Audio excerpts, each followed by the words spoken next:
Hi everyone and welcome to Tony Podcast, where we delve into the epic tales of history's greatest conquerors. Today we're exploring the remarkable conquest of Phoenicia by Alexander the Great. To understand more why there is right now a war in Gaza and in Tyre. Gaza is the south border of Israel-Palestine, and Tyre is in the south of Lebanon. And if you're following the news, you can see a lot of events happening there, which are dramatic, and a lot of fire is happening, a lot of resistance happening from both sides. So let's try to dive into the history to understand what's going on. Alexander the Great, one of the history's most renowned military leaders, embarked on an ambitious campaign against the Persian Empire, which is Iran today. Phoenicia, a crucial region along the eastern Mediterranean, played a significant role in the epic saga. Let's dive into the details of how Alexander conquered this vital territory. The cities of Phoenicia in the past, there was in this region Byblos, Sidon, Tyre, and Gaza. Before we get into the battles, let's set the stage. In 334 BCE, which means before Christ, Alexander began his campaign against the Persian Empire, which is Iran today, aiming to expand his dominion. The control of the eastern Mediterranean coast was critical for the maintaining supply line and ensuring naval superiority, because Phoenicians were expert in sailing and boat and fights in the sea. Phoenicia, known for its wealthy cities, skilled sailors, and strategic harbors, was a prized region. Controlling Phoenicia meant dominating the eastern Mediterranean, which was essential for Alexander's larger campaign against Persia. Our story starts with Tyre, the jewel of Phoenicia. Tyre was a heavily fortified island city, renowned for its resistance to sieges. When Alexander approached, he first tried diplomacy, seeking a peaceful surrender. However, Tyre's leaders, confident in their city's defenses, refused. Alexander, known for his innovative strategies, decided to construct a causeway or mole to reach the island. This massive engineering project involved building a land bridge from the mainland to the island using stones and rubble. The Tyrians responded with fierce resistance, employing their navy to disrupt the construction. The siege saw intense naval battle and creative countermeasures from both sides.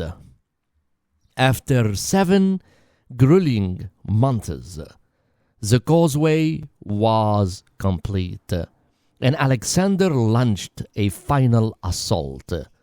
His forces breached Tyre's formidable walls and stormed the city. The fall of Tyre was brutal, with significant casualties and the city's defender facing harsh retributions. The fall of Tyre sent shockwaves throughout Phoenicia and the wider region. It demonstrated Alexander's relentless determination and the futility of resistance.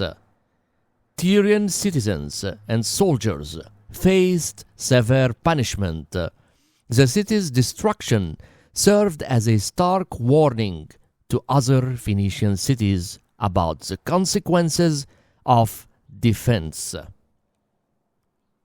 Following Tyre's fall, other major Phoenician cities like Sidon and Byblos chose a different path, recognizing the futility of resistance and fearing similar destruction, they surrendered peacefully to Alexander. The cities pragmatically accepted Macedonian rule, allowing Alexander to secure the region without further prolonged sieges.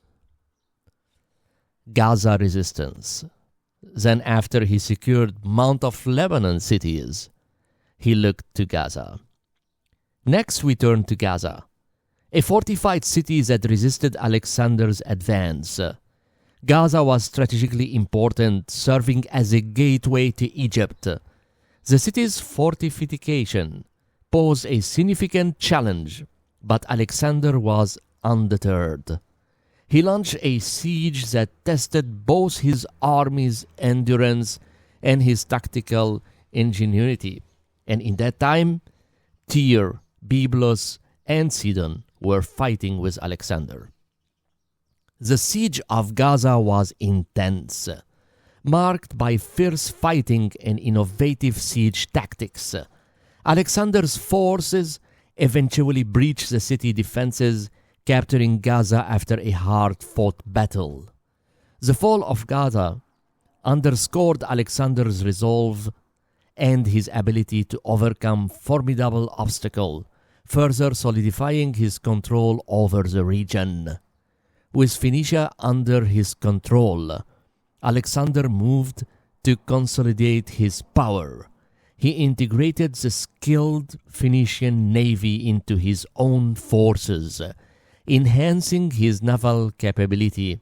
Alexander also implemented administrative changes, establishing Macedonian governance while allowing local officials to retain some authority, ensuring a smoother transition of power. In summary, Alexander's conquest of Phoenicia was a critical chapter in his campaign against the Persian Empire. Through strategic brilliance and relentless determination, he secured the eastern Mediterranean coast, paving the way for further conquest. The fall of Tyre in Gaza, along with peaceful surrenders of Sidon and Byblos, highlight both his military prowess and his ability to integrate conquered region into his expanding empire. Here, we should put a little note that if all Phoenician cities fought as one hand and one heart, impossible for Alexander to keep moving forward. But because there was traitor between each other, all of them did fall or surrendered. Thank you for joining us on this journey through Alexander the Great conquest of Phoenicia.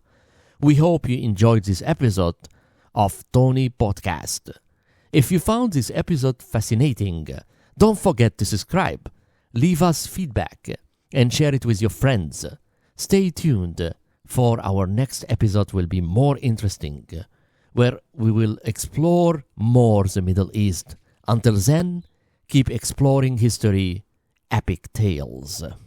Tony signing out.